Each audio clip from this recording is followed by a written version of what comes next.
So I'm just going to spend a few minutes here kind of getting settled and settling down, connecting to the present moment. I'm going to look to make sure.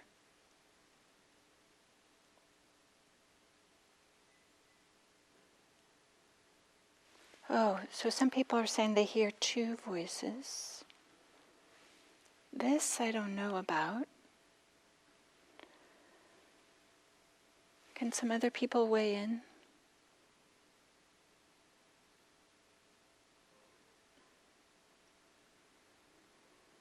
Okay, so maybe it's about having two windows open.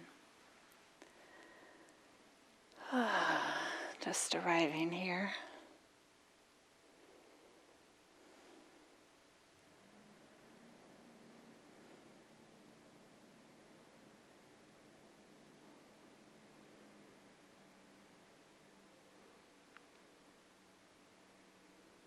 Just feeling the sensations that are present here, right now.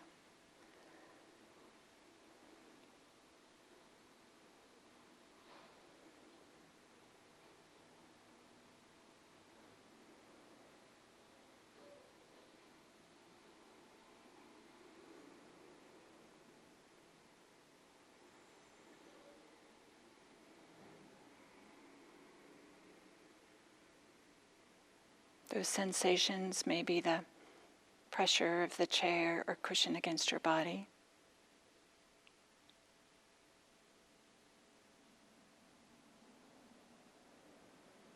Might be a little bit of tension or tightness in the body.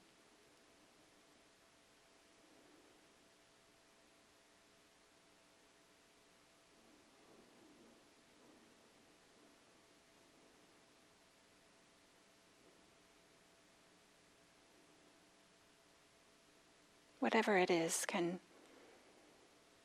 you connect in some kind of way with a warm-heartedness and openness to the present moment experience?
There might have been some energy around what's happening with YouTube, or is a problem there at IMC, is a problem here. Can we just allow that to settle?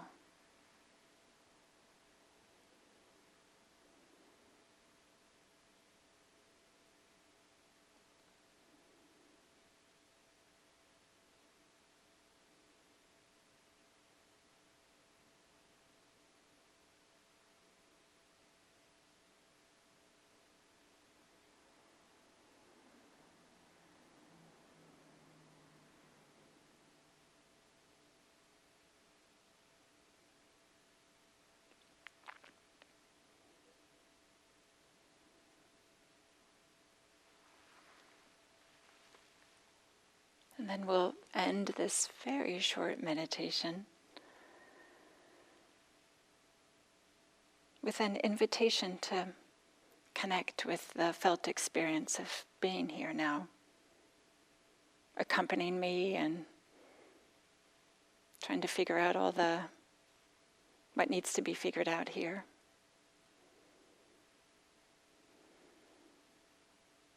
But now we're here.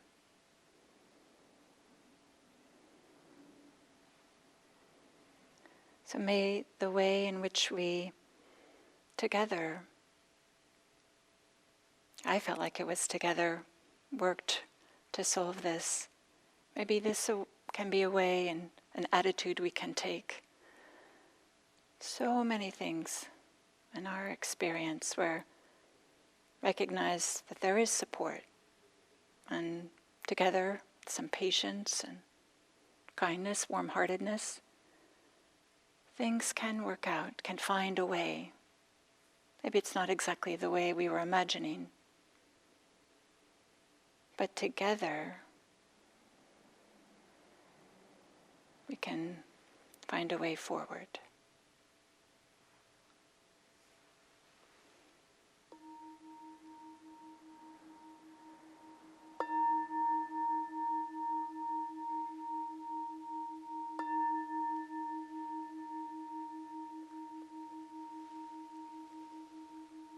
With deep, deep bows for your patience and warm-heartedness.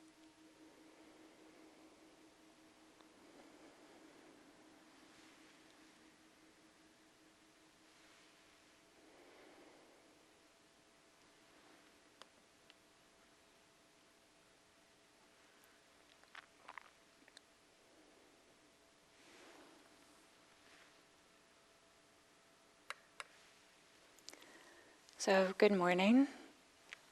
For those of you who don't know, that Gil is on vacation this week, and if you've just tuned into the YouTube channel, I had a little adventure this morning. Where the computer fell from a stand. I had moved it a little bit and turned out to be precarious. And there's a certain irony to this. Maybe I should introduce myself before I start speaking more. I'm Diana Clark. And the irony is that what I want to talk about with you this morning and this week is about connections. And it seems that some of the connections got broken here this morning between the computer and I don't know exactly what. I tightened everything and restarted.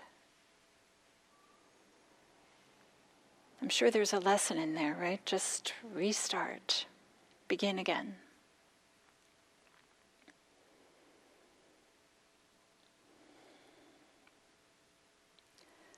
So connection is so important, of course, not only for putting on a YouTube streaming broadcast, but in our lives. We can understand connection in so many different ways. But this recognition that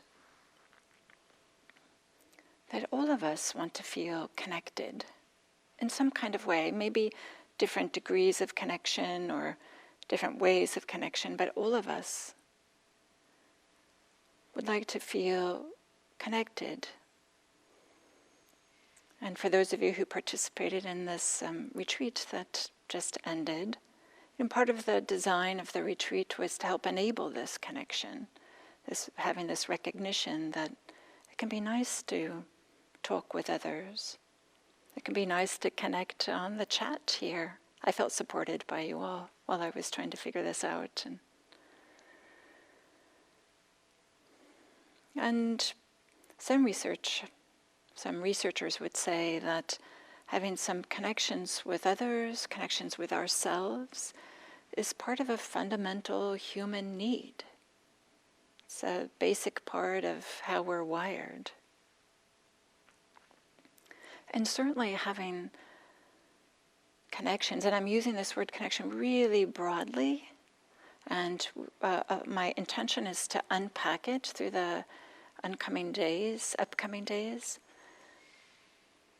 So for now, maybe you can interpret it in a way that makes sense for you, in a way that you can connect with, if you will.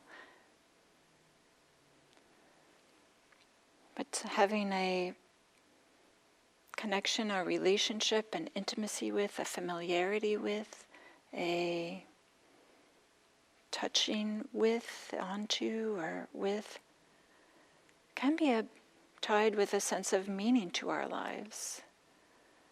And also the fear of disconnection can also have a big impact on our lives.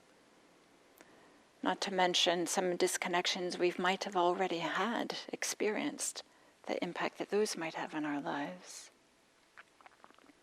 So perhaps I don't have to convince you that connection is a big part of the human experience and something that's important. And then when we think about Buddhist practice, it might seem sometimes there can be the impression, if you just read books about the philosophy of Buddhism, or read books on how to meditate, or somehow maybe just listen to podcasts or something, there might be an impression that it's a solitary affair. After all, we have so often the Buddha is depicted as being by himself, sitting upright with his eyes closed. It doesn't give the impression about being connected to other people. But Buddhism definitely grew out of a sense of community and connection. It wouldn't exist today if that weren't the case. Maybe it's not as evident in the iconography that we use, or the statues that we use, or some of the ways that we talk about it. But at the time of the Buddha, of course there weren't YouTube with chat boxes and audio recordings, there weren't books.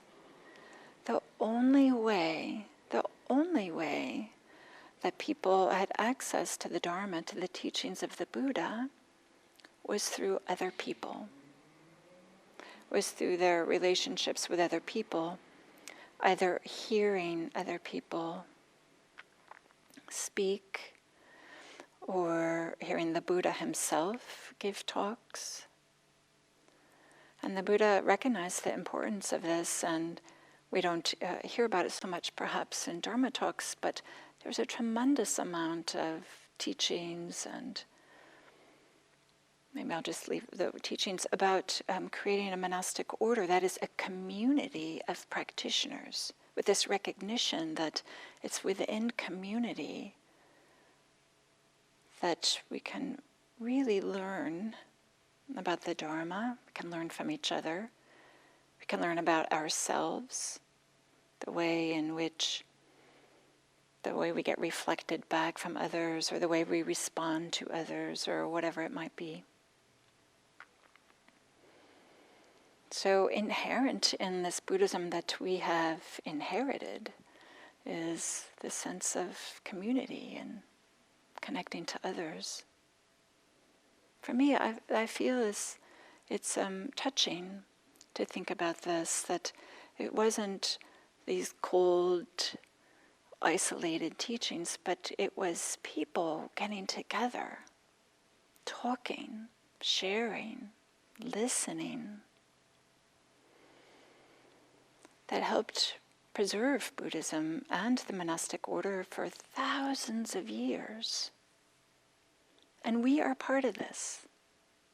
As we sit here today, you're not here in the room with me, but somehow we're connected in such a different way, of course, from the Buddha's time, but it doesn't mean it's not there. I put things in the chat box here to stay connected, even though you can see or hear.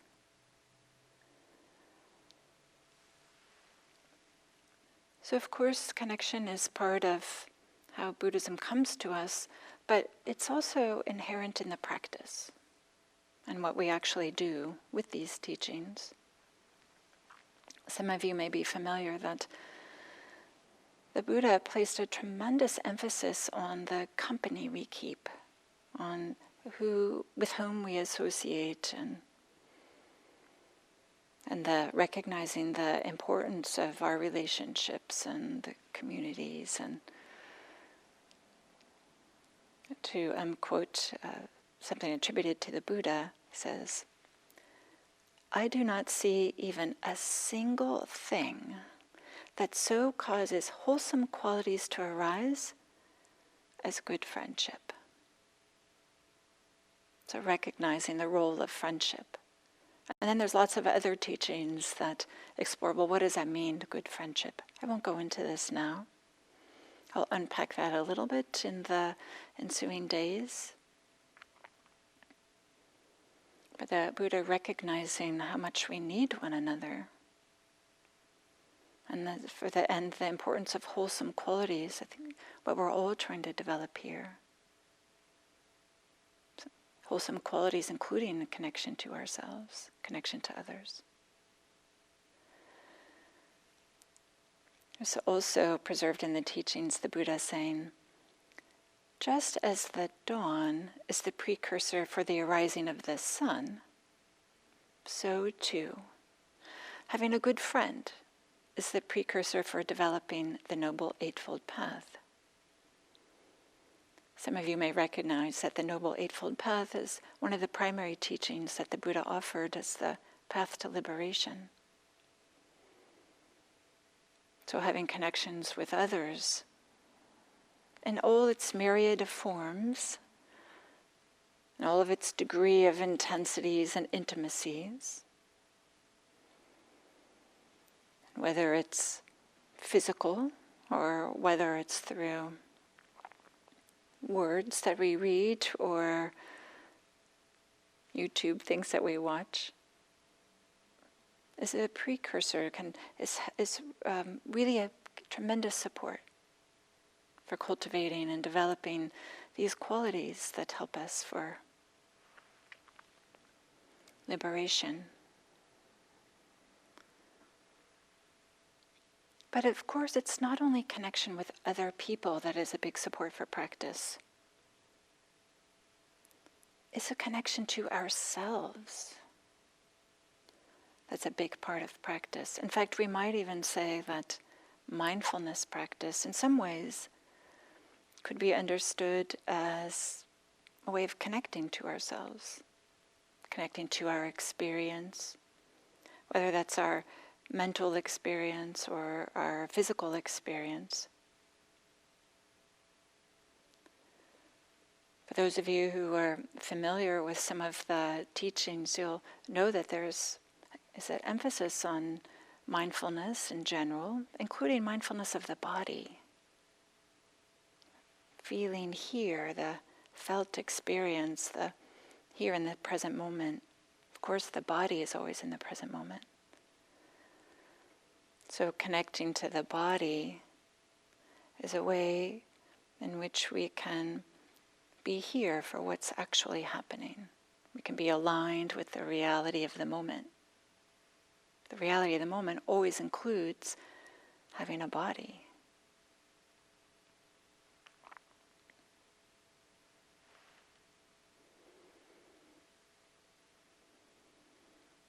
So maybe I will end here this morning with an invitation. As you go throughout the day, just to notice how things that you're connected to, and again, you can interpret this word connected, but maybe there's a certain type of touching or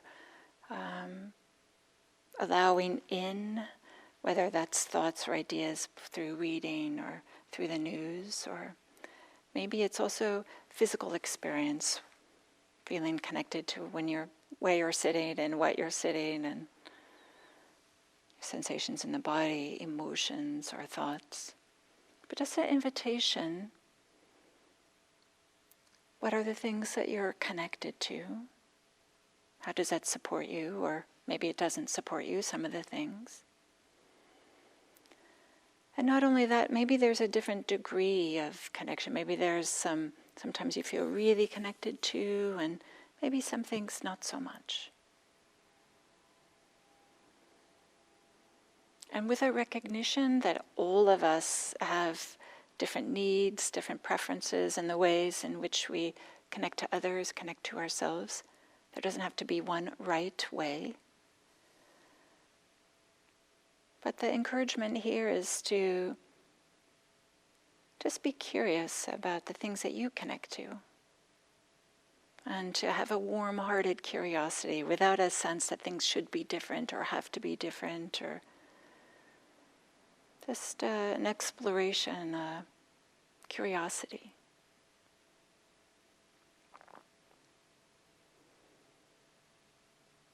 And then may our practice, the way that we connect to ourselves, connect to others, may it be a support. May it benefit not only ourselves, but others. And may our practice together, our explorations together, I'm smiling because I'm thinking about it earlier, all the support I was feeling by feeling connected via the chat. So may what we are connected to and our exploration of connection, may it be for the benefit of all beings, everywhere, all beings, without exception. Thank you.